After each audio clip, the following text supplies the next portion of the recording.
మీ అందరూ తెలుసు, మొన్న గత 15 రోజుల క్రితం కేటీఆర్ గారు స్పష్టంగా కూడా ఈ కార్ రేసు విషయం కూడా అందులో ఎటువంటి అవినీతి లేదు, కావాలనే అవినీతి లేకున్నా కూడా ఏసీబీ కేసు పెట్టి ఇవాళ వారి యొక్క పేరు ప్రఖ్యాతలన్నీ కూడా పాడు చేయడానికి ఇవాళ కాంగ్రెస్ నాయకులు ప్రయత్నం చేస్తున్నారని స్పష్టంగా కూడా రాష్ట్రంలో ఉన్న ప్రజలందరికీ అర్థమయ్యే విధంగా దానికి వివరించారు. ఆ వివరణ ఇచ్చినాక ప్రజలందరికీ కూడా ఇందులో ఎటువంటి అవినీతి లేదు, కేటీఆర్ గారు హైదరాబాద్ యొక్క బ్రాండ్ ఇమేజ్ ని పెంచడానికే ఆ రోజు దాదాపు 92లో కార్ రేస్ ఉండాల్సిందని ఇవాళ తెలంగాణలో కూడా 2022లో కార్ రేస్ ఏర్పాటు చేసిన విషయాన్ని గుర్తు తీసుకొచ్చారు.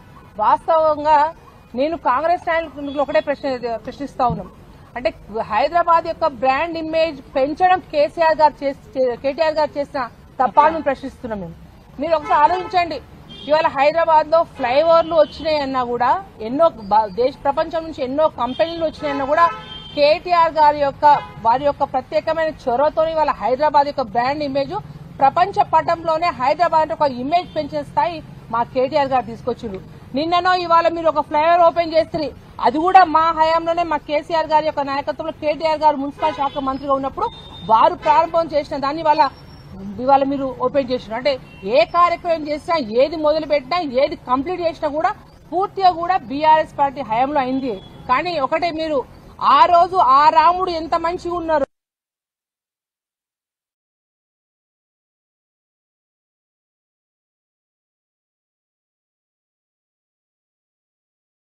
జైలు పాలు చేసినా కూడా వారిని ఏమి చేయలేరు. ఇవాళ స్పష్టంగా కూడా రాష్ట్రంలో ప్రతి ఒక్కరు గమనిస్తా ఉన్నారు. రేవంత్ రెడ్డి గారు కక్షపూరితంగా కావాలని సోదాలు చేయించడమో లేకపోతే కావాలని కేసులు పెట్టి మీరు భయభ్రాంతాలు చేయాలని చెప్పి మానసికంగా ఒత్తిడిని గురి చేయాలనుకుంటున్నారు. కానీ మీరు ఏమి చేయలేరు రానున్న రోజుల్లో ఖచ్చితంగా. ఎందుకంటే రైతులను మోసం చేసిర్రు, మహిళలను మోసం చేసిర్రు, ఇవాళ ఉద్యోగులకు కూడా దాదాపు 3 డిఏలు ఇవ్వకుండా వాళ్ళని మోసం చేసిర్రు, ఇవాళ ముసలోళ్ళ పెద్ద మనుషులందరినీ మోసం చేశారు, విద్యార్థులను మోసం చేశారు. ఏ పక్షాన్ని మీకు మోసము, అబద్దాలు, జైలు పెట్టడం తప్ప ఏమి తెలియదు మీకు.